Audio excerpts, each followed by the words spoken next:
주셔서 너무 감사합니다. 연휴 동안에 잘 드셨는지 얼굴이 달덩이처럼 환합니다. 보기도 좋습니다.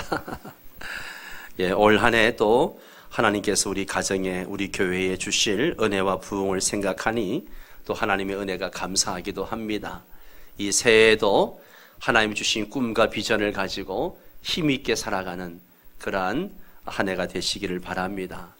혹시 설 명절을 보내시면서 마음이 상하고 또 여러 가지 어려운 마음들을 가지고 계신 분들 계시면 오늘 예배를 통해서 하나님 주시는 은혜로 위로가 되고 회복되어질 수 있게 되기를 축원합니다. 예. 제가 새해를 시작하면서 교회 나의 자랑 나의 사랑이란 주제로 우리가 신년 저녁 기도를 했습니다. 그죠? 그래서 일주일 동안 교회에 대한 이야기를 들었습니다.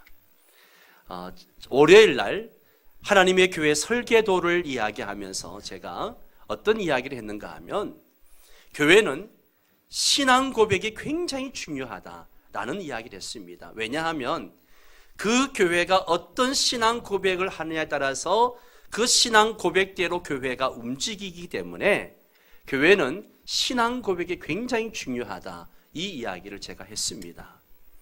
어떤 교회가 오직 예수, 오직 복음에 대한 신앙 고백을 한다면 그거 한 가지 붙들고 나아갈 겁니다. 그러나 어떤 교회는 성공과 출세, 축복에 대한 그런 것들을 붙들고 나아가면 늘 성공을 이야기하고 출세를 이야기하고 복을 이야기하게 되죠. 어떤 교회는 신유와 기적과 이적을 많이 이야기합니다. 그래서 맨날 병 고친다고 집회하고 이상한 그 사역들을 하고 그렇게 되는 것을 봅니다. 예. 교회는, 성도는 내가 믿는 대로 말하고 행동하게 되어져 있습니다. 아멘입니까?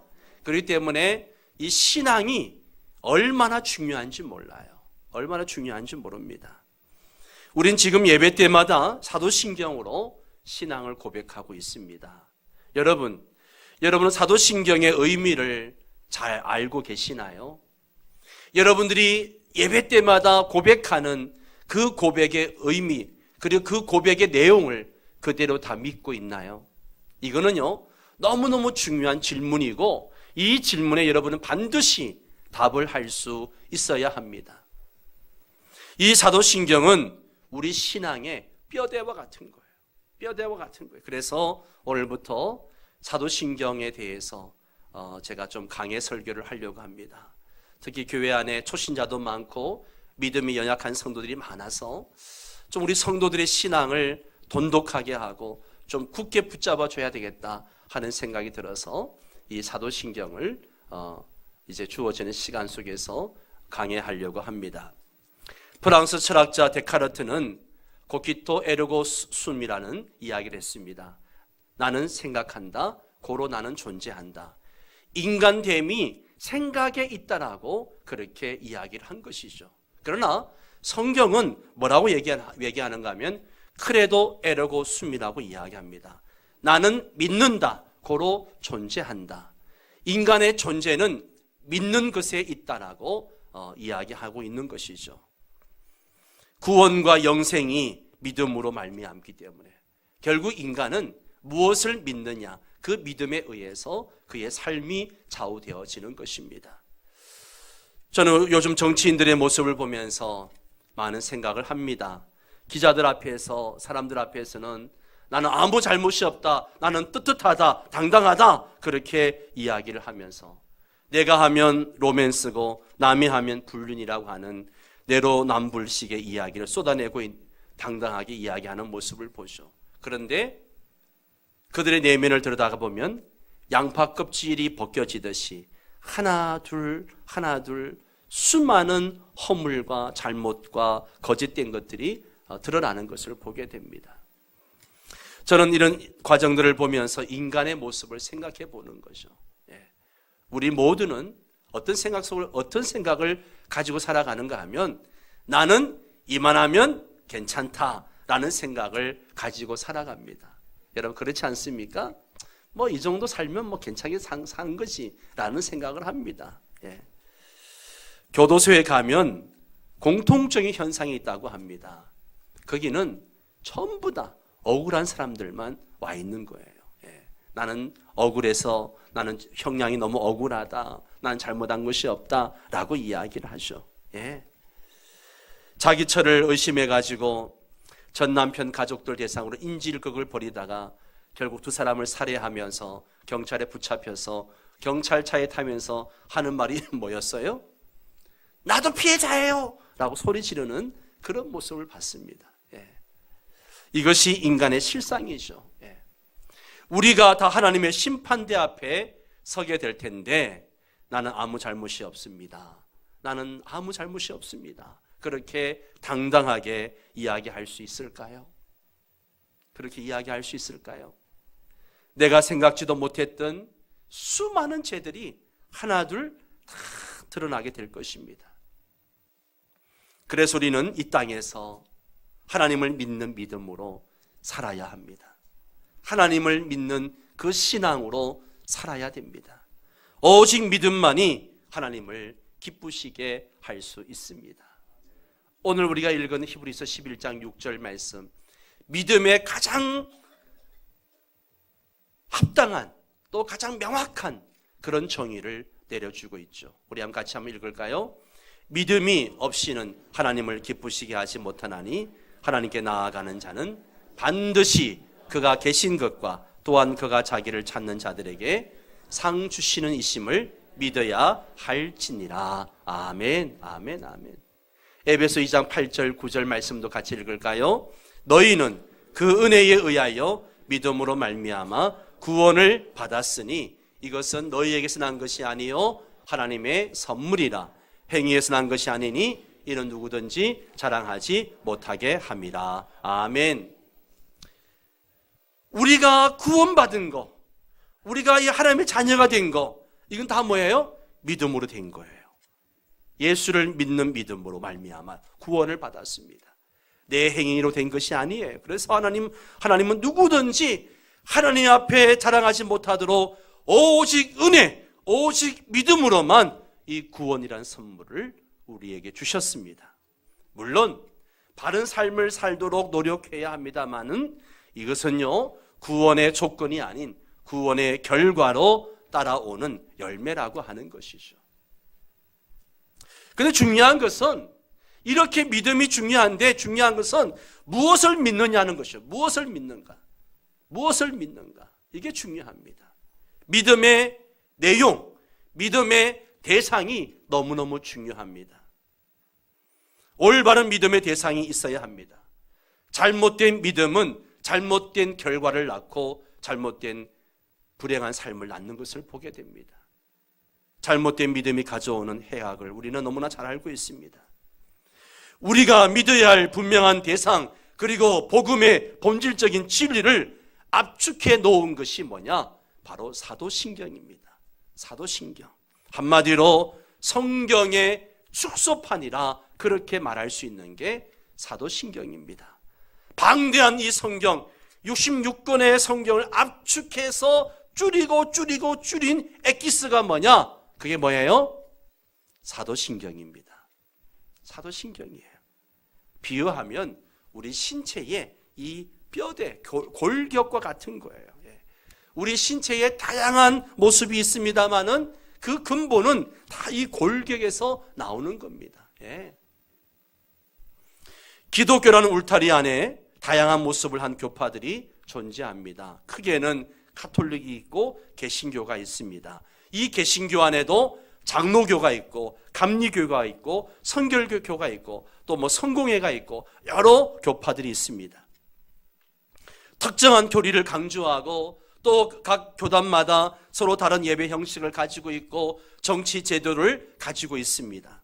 그렇지만 모두 한 뼈대 골격을 가지고 있다는 거죠. 그게 뭐냐? 바로 사도신경을 핵심적인 신앙으로 고백하고 있다는 거예요. 모든 개신교는 사도신경을 핵심적인 신앙 고백으로 삼고 있습니다. 그러기에 다양하지만 일치를 도모할 수 있는 것입니다. 그래서 우리 매주일 예배 때마다 사도신경으로 신앙을 고백합니다. 우리는 공동의 믿음을 함께 공유하기 위해서 이것을 같이 고백하는 것이죠. 하나님께 우리의 신앙을 고백하고 동시에 우리 성도들 서로 간에 같은 믿음을 가지고 있음을 고백하는 것입니다. 그리하여 한 신앙 공동체가 되는 것입니다. 기억해야 할 것들은요, 남들이 그냥 사도신경을 고백하니까 그냥 따라하면 되는 것이 아니에요. 예. 고백하는, 이 사도신경을 고백하는 주체는 누구예요? 나입니다, 나. 예. 신앙은요, 철저하게 개인적입니다. 남편의 신앙을 아내가 대신할 수 없고요, 자녀들의 신앙을 부모가 대신할 수 없습니다. 신앙은 내가 고백해야 되는 겁니다. 내가 입술로 고백해야 됩니다. 마음으로 고백해도 안 됩니다. 입술로 고백해야 됩니다. 눈으로 따라하는 고백이 아니라 입술로 소리내어서 고백하는 신앙이 중요합니다. 그래서 우리가 예배 시간에 다 함께 일어나가지고 우리가 입술로 신앙을 사도신경으로 신앙을 고백하는 것이죠. 예. 여러분, 이것은 하나의 주문 외우듯이 해서는 절대 안 됩니다. 이스라엘 성지순례를 갔을 때 놀란 것은 뭐냐 하면 통곡의 벽 앞에 갔을 때입니다. 할아버지부터 어린아이까지 다들 머리에 조그마한 모자, 이걸 키파라고 이야기하죠. 키파를 쓰고 율법책을 꺼내놓고 어떤 사람은 다 그걸 암송해가지고 머리를 앞뒤로 막 흔들면서 뭔가 막 큰 소리로 막 암송하고 외우고 있는 것을 읽고 있는 것을 보게 됩니다. 저는 그것이 2000년 동안 나라를 잃고도 그들의 신앙을 대물림하면서 지켜온 힘이 아닌가 하는 생각을 합니다. 그러면 그들이 그렇게 통곡의 벽 앞에 매주 와가지고 안식일마다 와가지고 그렇게 고백하는 게 뭐냐? 바로 신명기 26장 5절에서 11절의 내용이라는 거예요. 우리 한번 한 절씩 교독을 해보겠습니다. 26장 5절에서 11절, 제가 5절을 읽습니다. 너는 또 내 하나님 여호와 앞에 아뢰기를 내 조상은 방랑하는 아람 사람으로서 애굽에 내려가 거기에서 소수로 거류하였더니 거기에서 크고 강하고 번성한 민족이 되었는데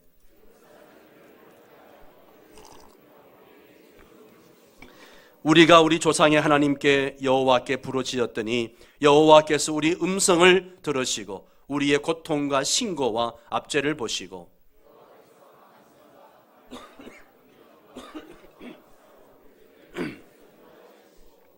이곳으로 인도하사 이 땅 곧 젖과 꿀이 흐르는 땅을 주셨나이다.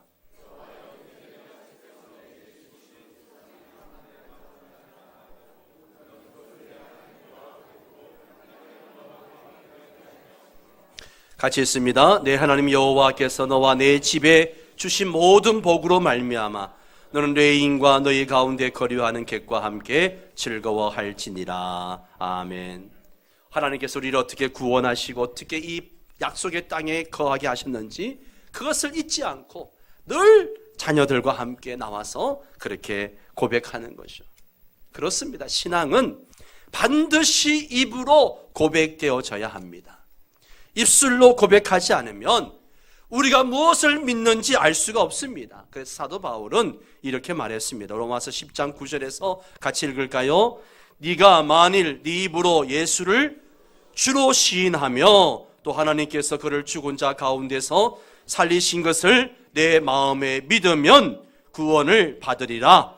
사람이 마음으로 믿어 의에 이르고 입으로 시인하여 구원에 이르느니라. 아멘. 입으로 시인해야 됩니다. 여러분, 직장에서도 내가 입으로 시인해야 돼요. 나는 예수를 믿습니다. 나는 하나님을 믿습니다. 고백해야 됩니다.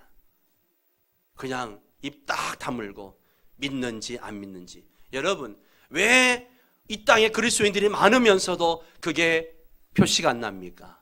입 다물고 있으니까. 입 다물고 있으니까. 예. 입으로 시인하셔야 돼요.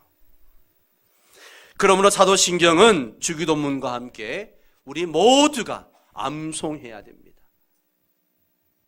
제 마음에서는 이런 질문을 하고 싶어요. 주기도문하고 사도신경 다 암송하는 사람 손 들어보세요 라고 말하고 싶어요. 네.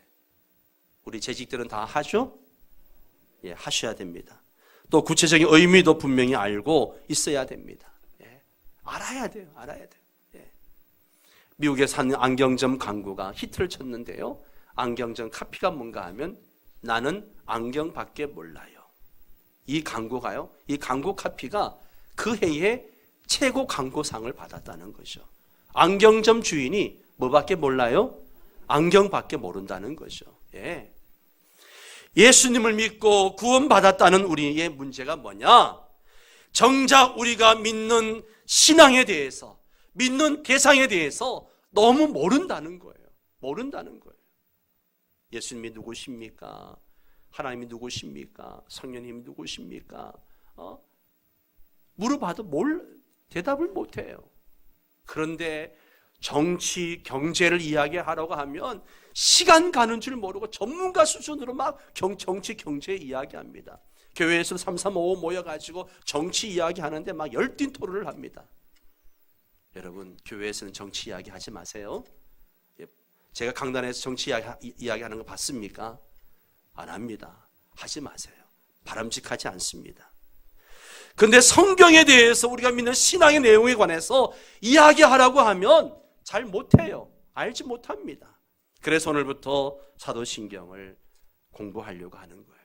그래서 주일 예배 빠지면 절대 안 됩니다. 너무너무 중요한 우리 신앙의 골격을 다루기 때문에 너무너무 중요합니다.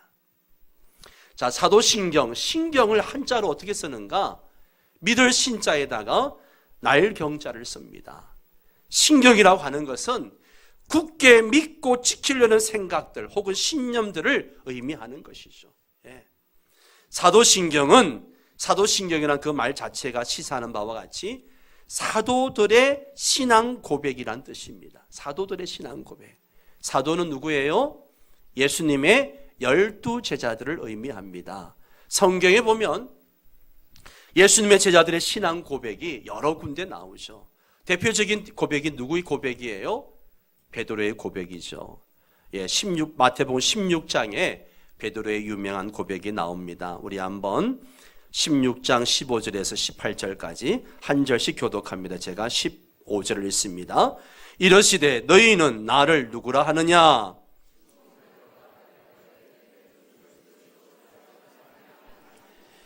예수께서 대답하여 이르시되 바요나 시몬아 네가 복이 있도다. 이를 네게 알게 한 이는 혈육이 아니요 하늘에 계신 내 아버지시니라.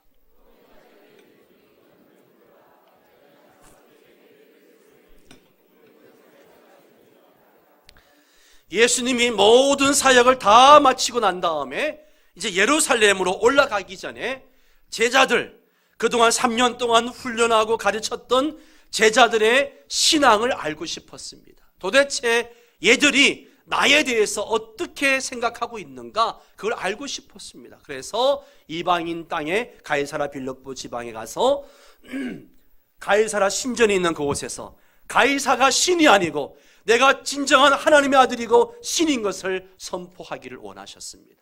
그래서 그곳에 가셔서 제자들에게 묻죠. 너희들은 나를 누구라고 생각하느냐? 다른 사람들의 말에 중요한 것이 아니고 너희들은 나를 누구라고 생각하느냐? 라고 물었을 때에 베드로가 주는 그리스도시요 살아계신 하나님의 아들이십니다. 그 유명한 신앙 고백을 하게 되죠. 또 요한복음 1장에 보면 나다나엘도 비슷한 고백을 하는데요. 1장 47절부터 한번 볼까요? 47절 예수께서 나다나엘이 자기에게 오는 것을 보시고 그를 가리켜 이르시되 보라 이는 참으로 이스라엘 사람이라 그 속에 간사한 것이 없도다. 나다나엘이 이르되 어떻게 나를 아시나이까? 예수께서 대답하여 이르시되 빌립이 너를 부르기 전에 내가 무화과 나무 아래에 있을 때에 보았노라. 같이 읽습니다. 나다나엘이 대답하되 랍비여 당신은 하나님의 아들이시요 당신은 이스라엘의 임금이로소이다. 아멘. 베드로와 같은 고백이지만 나다나엘은 용어를 조금 달리 해가지고 고백을 하고 있는 거죠. 이렇게 남자들의 고백만 있는 게 아니고요. 성경에는 여성의 고백도 있습니다. 바로 마르다의 고백이죠.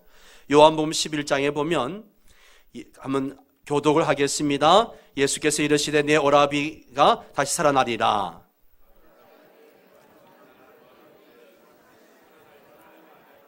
예수께서 이르시되 나는 부활이요 생명이니 나를 믿는 자는 죽어도 살겠고. 같이 읽습니다. 이르되 주여 그러하외다. 주는 그리스도시요 세상에 오시는 하나님의 아들이신 줄 내가 믿나이다. 아멘, 아멘. 사도 바울의 고백도 있습니다. 빌립보서 2장에 보면 하늘에 있는 자들과 땅에 있는 자들과 땅 아래에 있는 자들로 모든 무릎을 예수의 이름에 꿇게 하시고 모든 입으로 예수 그리스도를 주라 시인하여 하나님 아버지께 영광을 돌리게 하셨느니라. 베드로, 나다나엘, 마르다, 또 사도 바울 고백의 핵심은 다 똑같습니다. 그게 뭐예요? 주는 그리스도. 그리스도가 뭐예요? 우리의 구원자, 메시아, 그런 이야기잖아요. 그리고 하나님의 아들이십니다 하는 고백입니다. 전설같이 내려오는 이야기 중에는 어느 날 사도들이 빙 둘러앉아가지고 이제 한마디씩 신앙 고백을 했다고 합니다. 그래서 그 신앙 고백을 한 것들을 모았더니만 이것이 사도신경이 되었다, 그렇게 이야기하는 게 있는데요, 그건 과장된 이야기입니다. 절대 그렇지 않습니다. 어쨌든 지금 우리가 고백하는 이 사도신경의 고백의 원조가 사도들에게 있기 때문에 이것을 사도신경이라 그렇게 이름을 붙인 겁니다. 네.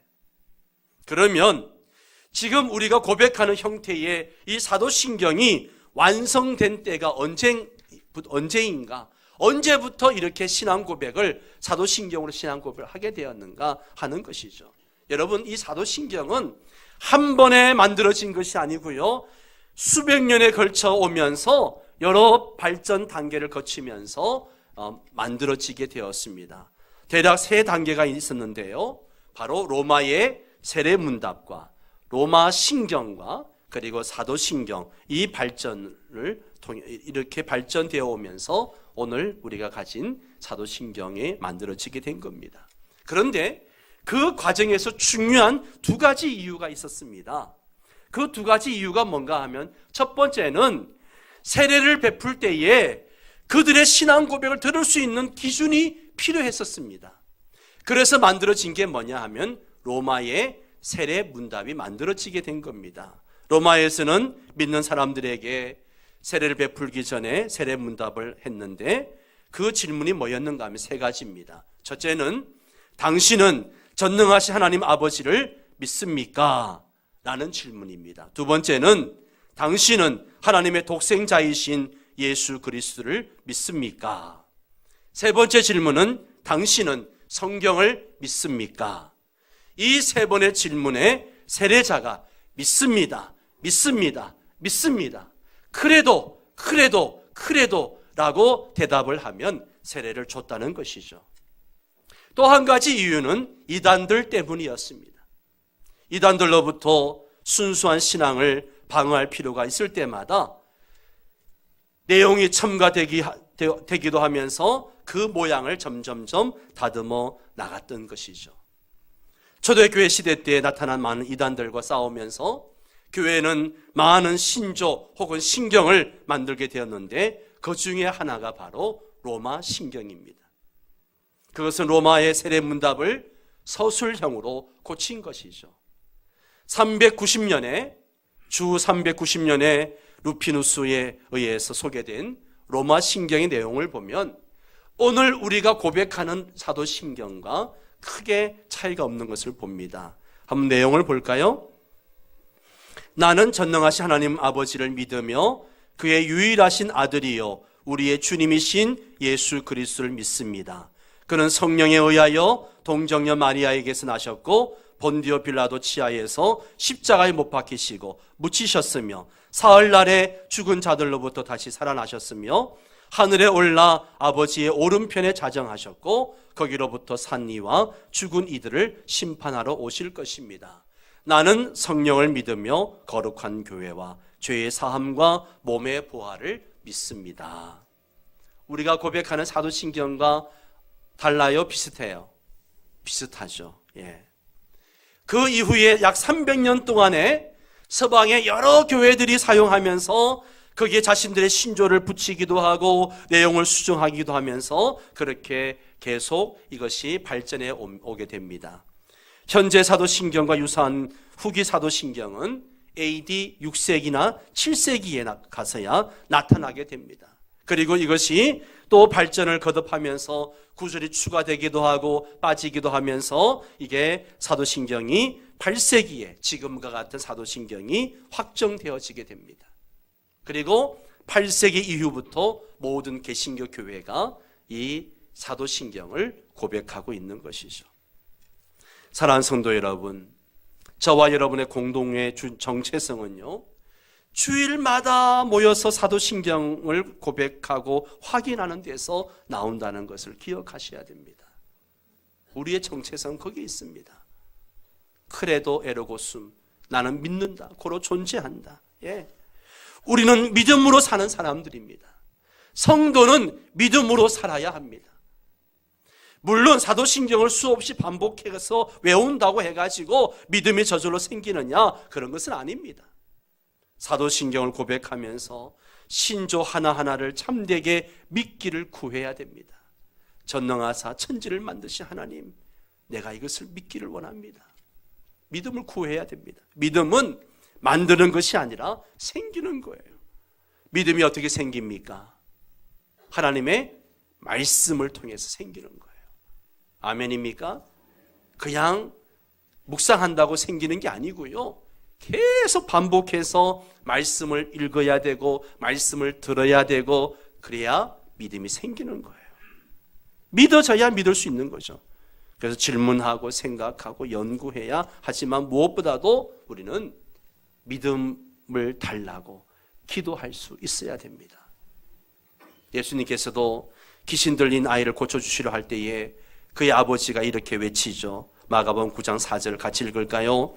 곧 그 아이의 아버지가 소리를 질러 이르되 내가 믿나이다, 나의 믿음 없는 것을 도와주소서. 그렇습니다. 믿음을 구해야 합니다. 그렇게 믿음을 구할 때 성령께서 그 마음을 만져주시는 거예요. 성령께서 마음을 만져주실 때 믿어지는 변화가 내 안에 일어나기 시작합니다. 예. 그 믿음은 나의 마음에 빛을 비추어주고 내 이 영안을 활짝 열어줍니다. 그래서 그것을 계시라고 부르죠. 나의 두뇌보다 훨씬 더 큰 진리가 내 마음을 내리덮는 것입니다. 한 번 내리덮는 사건으로 끝나는 것이 되어서는 안 됩니다. 늘 그 상태에 머물러 살아야 됩니다. 그렇지 않으면요, 영적 세계가요, 안 믿어지는 거예요. 안 믿어지는 거예요. 말씀을 읽어도 안 믿어지는 새빨간 거짓말처럼 느껴집니다. 그렇기 때문에 영적 생활을 하루도 그러지 말고 해야 되고 더 깊은 믿음에 이르도록 힘써야 됩니다. 왜 계속 바이블 타임을 하라, 5만 시간 기도 운동에 동참하라, 왜 이야기합니까? 믿음이 생겨야 되기 때문에. 예, 믿음이 생겨야 되기 때문에. 믿음은요, 요란한 게 아니에요. 생명은 요란한 게 아니잖아요. 예, 조용합니다. 소리가 별로 나지 않습니다. 그러나 힘이 있고 자라고 변화가 됩니다. 옆에 이 두 나무를 보십시오. 생명이 있기 때문에 예, 이것이 자라고 변화되고 합니다. 그러나 소리가 납니까 안 납니까? 소리 나지 않아요. 예. 그러나 나무에는 생명이 있기 때문에 그 뿌리가 바위의 틈을 뚫고 들어갈 정도로 생명력이 강하고 변화시키는 힘이 있습니다. 개인이든 교회든 너무 요란한 것은 문제가 있죠. 물론 예수를 처음 믿을 때 과거에 알지 못하고 느끼지 못하고 보지 못했던 세계를 접하게 되면 막 흥분이 되고 막 감격이 되고 그건 사실입니다. 부디 사도신경을 따라 걷는 이 영적 여정을 통해서 참된 믿음에 이르기를 간절히 소망합니다. 물질의 유혹 앞에서 꿈쩍하지 않고 인생의 풍랑에 요동하지 않으며 마침내 죽음의 위험 앞에서도 흔들림 없는 믿음에 이르기를 소망합니다. 우리 믿음의 선조들은 이 사도신경의 믿음으로 살다가 순교의 제물이 되기도 하고 사자의 밥이 되기도 하고 불 속에 들어가기도 하고 그러함에도 불구하고 전혀 흔들리지 않았습니다. 이 믿음이 내 마음속에 자리 잡으면 세상의 유혹, 세상의 고난, 또 심지어 죽음의 위협까지도 얼마든지 이겨나갈 수 있습니다. 그렇기 때문에 사도신경의 신앙 고백이 얼마나 중요한지 모릅니다. 아무쪼록 우리가 바른 믿음, 바른 신앙 고백을 통해서 우리가 이 땅에서도 승리하고 주님 앞에서도 우리가 영광 가운데 이룰 수 있게 되기를 주의 이름으로 축원합니다. 다 함께 일어나셔서 함께 찬양합니다.